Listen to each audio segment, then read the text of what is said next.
ឆ្លៀតមកធ្វើវីដេអូចាញ់បកស្រាយក៏ដូចជាចែកពីការចាំមន់របស់ខ្ញុំហើយក៏មានអ្នកដែលស្គាល់គ្នាក៏ដូចជាអ្នកដែលគាត់ធ្លាប់ទិញមន់ពីខាងខ្ញុំទៅគាត់សួរថាហេតុអីបានខ្ញុំអត់មានចាំមន់ខ្សែតទៀតអញ្ចឹងណាអញ្ចឹងខ្ញុំចង់មកបកស្រាយជាវីដេអូដោយបងប្អូនបានដឹងអញ្ចឹងពាក់ព័ន្ធជាមួយនឹងមន់ខ្សែយើងចាំយើងវាងាយស្រួលចាំងាយស្រួលថែទាំវាអត់ពិបាកអីទេប៉ុន្តែអ្វីដែលពិបាកគឺទីផ្សារបើសិនជានៅខាងខ្ញុំនេះវិញគឺទីផ្សារមន់ស្រែគឺចង្អៀតមែនតើបងប្អូនខ្ញុំអត់ដឹងថាមន់ស្រែគាត់ឈ្មោះអ្នកគាត់ទិញគឺគាត់តម្រូវមានលក្ខខណ្ឌច្រើនមែនតើបងប្អូនតម្រូវឲ្យសាច់លឿងជើងលឿងហើយពាក់ព័ន្ធជាមួយនឹងការដោះរោមពណ៌រោមដោះរោមចិត្តល្អរោមភ្លឺគឺពិបាកមែនតើតែបងប្អូនអ្នកគាត់ចាំមន់ស្រែគឺគាត់ដឹងហើយកត្តាដែលធ្វើឲ្យមន់វាមានសាច់លឿងជើងលឿងវាមានកត្តាច្រើនមានកត្តាពូជកត្តាចំណីមួយទៀតគឺកត្តាពាក់ព័ន្ធជាមួយនឹងទីធ្លាចិញ្ចឹមក៏ដូចជាពលឺថ្ងៃជាដើមអញ្ចឹងហើយកន្លែងខ្ញុំនេះគឺពិបាកមែនតើបងប្អូនឃើញអញ្ចឹងគឺវាមកលុបភាគច្រើនគឺវាមកលុបអញ្ចឹងហើយមន់វាអត់សូវកន្លែងខ្ញុំចិញ្ចឹមនេះគឺវាអត់សូវសាច់លឿងល្អខ្លាំងហើយមួយទៀតដោយសារតែខ្ញុំចិញ្ចឹមជាលក្ខណៈគ្រួសារអញ្ចឹងយើងអត់សូវផ្ដោតទៅលើពណ៌សាច់ឬក៏ចំណីអីយើងផ្ដោតទៅលើកសិកម្មឲ្យទីផ្សារគឺពិបាកលក់មែនតើហើយបើលក់បានគឺតម្លៃថោកខ្លាំងណាស់ទាំងអស់គ្នានៅខ្ញុំនេះលក់បាន17 18ខ្ញុំគិតថាថោកហើយប៉ុន្តែបងប្អូនខ្លះមានរហូតដល់14 15ទៀតអញ្ចឹងខ្ញុំគិតថាវា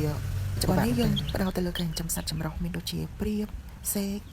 មន់យកពងជាដើមហើយមន់យកពងយើងមានជាពី3ពូជដែរឥឡូវដោយសារតែយើងកំពុងតែចាប់ផ្ដើមណាមួយព្រាបឥឡូវនេះខ្ញុំកំពុងតែចាប់ផ្ដើមចិញ្ចឹមព្រាបកង្កោបដោយសារថានិយាយទៅខ្ញុំឆ្លាញ់ព្រាបកង្កោបយូរហើយមន់យើងមានដូចជាភពមន់លក្ខនរ៉ូតអៃឡែននិងមន់អ៊ីសាប្រោនដូចគ្នាហើយតិចទៀតហ្នឹងខ្ញុំនឹងចិញ្ចឹមជាប្រភេទមន់អីស៊ីបដែរតែខ្ញុំមើលឃើញថាសក្តានុពលនៃការទទួលទានមន់ពងមន់ក៏ដូចជាពងទាឥឡូវគឺមានការកើនឡើងមែនតើហើយបងប្អូនយើងយល់ដឹងពីអត្ថប្រយោជន៍របស់ប្រភេទសុទ្ធប្រភេទពងអញ្ចឹងណាហើយមែនតើទៅពីមុនយើងធ្លាប់តែបរិភោគប្រភេទពួកនាំចូលហើយបើសិនជាចិញ្ចឹមយើងក៏មានតែទៅតាមកសិដ្ឋានធំអញ្ចឹងណាយើងអត់សូវមានពូជមន់ដែលយើងអាចចិញ្ចឹមតាមផ្ទះឬក៏ចិញ្ចឹមប្រមូលផលសុទ្ធពងទាំងអស់ហ្នឹងដោយខ្លួនឯងបានអញ្ចឹងខ្ញុំគិតថាការចិញ្ចឹមក៏ដូចជាខ្ញុំផលិតហ៊ានដើម្បីផលិតពូជមន់ហ្នឹងគឺល្អដើម្បីអីនៅពេលដែលបងប្អូនយើងគាត់យកចិញ្ចឹមទៅតាមផ្ទះមួយក្បាលពីរក្បាលយើងមានតែតាមប្រភេទពូជអញ្ចឹងណាហើយភាគច្រើនគឺសុទ្ធតែជាប្រភេទមន់ផ្ដល់ពងជារៀងរាល់ថ្ងៃវាអាចពងជាប្រចាំថ្ងៃរហូតមួយឆ្នាំអាចពីចន្លោះពីទាបបំផុតក៏250ពងទៅ300ពងដែរអញ្ចឹងយើងគិតថាឥឡូវនេះវាដល់ពេលវេលាដែលយើងចាប់ផ្ដើមធ្វើប្រភេទមន់ហ្នឹងដើម្បីចែកជូនកសិករចា៎ដែលខ្ញុំចាប់អារម្មណ៍ខ្លាំងគឺជាប្រភេទពូជមន់លេខន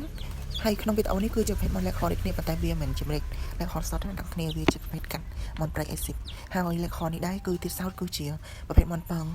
ដែលវាផ្ដល់ទិន្នផលពងខ្ពស់មែនទែនអ្នកទាំងអស់គ្នាអាចរហូតដល់320ពងក្នុងមួយឆ្នាំថានៅពេលដែលគេនិយាយដល់ពងមន់ឬក៏មន់ពងគឺគេអត់សូវចាប់អារម្មណ៍ទៅលើពូជមន់លេខននេះទាំងអស់គ្នាគឺគេចាប់អារម្មណ៍ទៅលើមន់ពងក្រហមដែលឬក៏មន់ក្រុមហ៊ុនណាគឺជាប្រភេទមន់អ៊ីសាប្រោនអញ្ចឹងមន់លេខននេះ